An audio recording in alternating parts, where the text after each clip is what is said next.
How to blind hem or fell the end of a dress or a pair of trousers. This is using a 4cm hem allowance, which I have pressed up in preparation, and it also has been overlocked here along the very edge. You could also use a zigzag stitch for this if you don't have access to an overlocker. So it's the end of a shift dress, as you can see, like that, and I have turned up my 4cm hem allowance.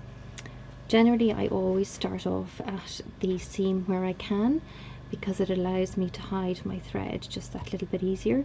So I'm slipping my needle in underneath the seam allowance like that, and then I'm just going to leave a little tail. Now I'm using red thread purely so that you can actually see it on camera a little bit easier. Obviously you would use matching thread.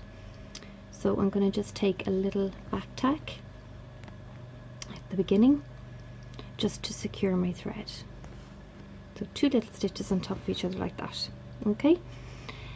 The basic idea of a felling stitch is that you take a couple of threads from your hem allowance to your dress, your hem allowance, your dress, your hem allowance, your dress, and create a zigzag between the two of little tiny stitches about 1 centimeter apart.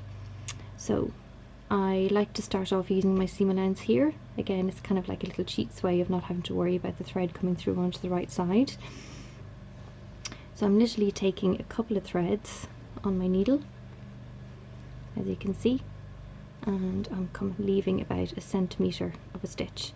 And now I'm going to take the first couple of little threads from my actual hem allowance.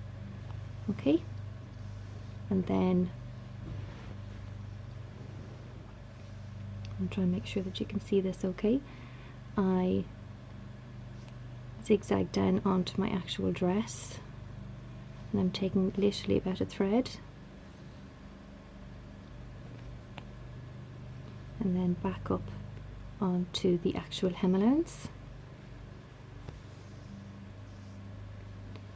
down onto the dress,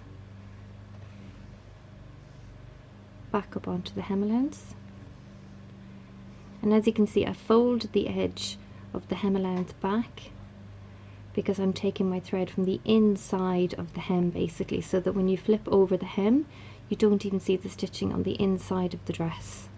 And then when you turn over to the right side you can barely see anything. So considering I'm actually using a red thread, you're really only seeing the tiniest little stitch. So if you imagine that if that was actually in a white thread, you wouldn't see anything at all.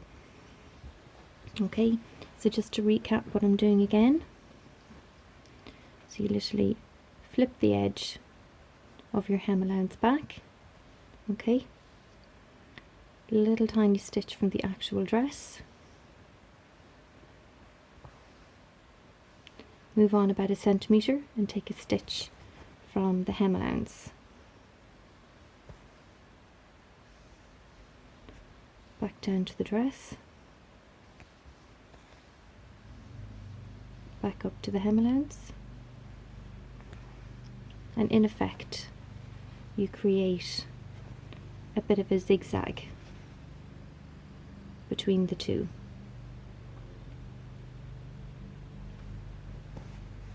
And you continue along until you've finished your whole hem. So the tiniest little stitch each time, literally as small as you can. I'm literally picking up about 1 thread as I work along.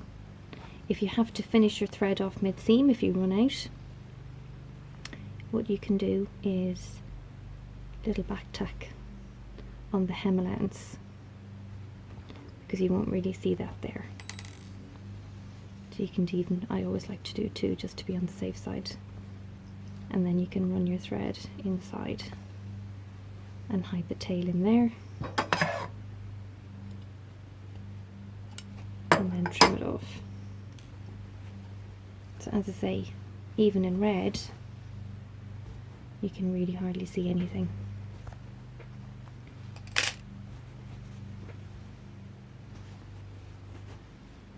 And that is how you do a felled hem.